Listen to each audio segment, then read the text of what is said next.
Repeatedly blocking my car in private parking. Good luck finding and getting your car out. Not sure if this is petty or pro, but it was certainly creative and extremely funny at the time, so I'll try here.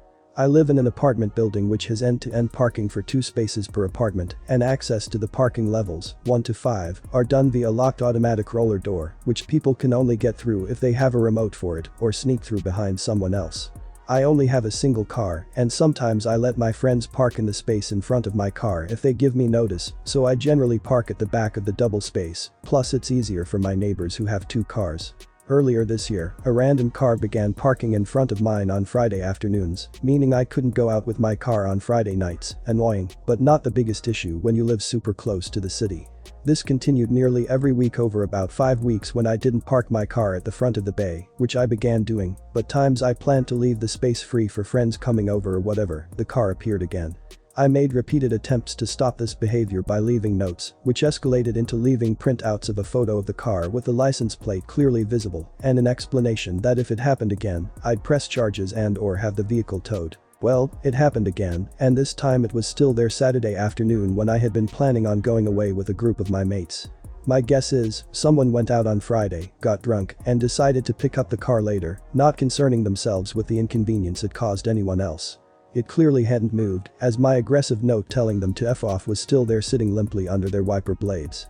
I figured enough was enough, it was time to have the vehicle towed, so I called building management and eventually calling a towing company, who refused to help because the space was on the 3rd floor and they can't get any trucks up to that level because of the height and space restrictions.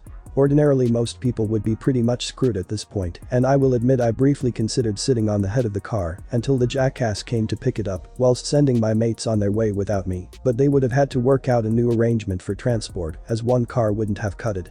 Fortunately for me however, my parents only live 30 minutes away and have a garage where I work on one of my cars that's getting at the tail end of a minor restoration. One of the things I use pretty often is a set of vehicle positioning jacks to jam my project car right up against the wall of the garage to minimize the space it takes up. For anyone that doesn't know, vehicle positioning jacks are basically devices that slot under each wheel, then lift the car up on hydraulics so you can freewheel it in any direction. Whilst I hadn't originally gone to retrieve them, when I had to take my project car off them, a bright idea came to my head.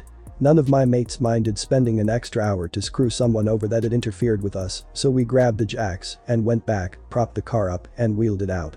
6 guys can easily move around a small hatchback, so we pushed across the level slowly and carefully to an area where there isn't parking, but is a load-supporting pillar with space enough for a car behind it in a little section of the garage where it isn't lit and is completely out of the way. Typically there's a guy on my level that parks a motorbike there, but he isn't meant to, and I doubted he minded. We dumped it between the pillar and the wall, with the nose pointing towards the wall. I took back my angry note, the jacks, and we left to enjoy our weekend.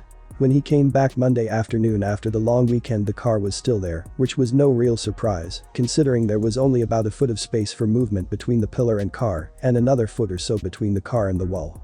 From the fact the front wheels had changed we're guessing they did try to get it out, unsuccessfully. It eventually went later in the week, though I'm not exactly sure how they managed it. I never saw that car again. TLDR jackass repeatedly blocked in my car by illegally parking in my private space, including over a long weekend when I had plans to go away with a group of mates. We used vehicle positioning jacks to move the car and place it between a pillar and a wall, making it extremely hard to get out from a secluded, dark and out-of-the-way corner of the parking level where most people wouldn't have thought to look. Since you got this far, please like, subscribe, and hit the bell icon.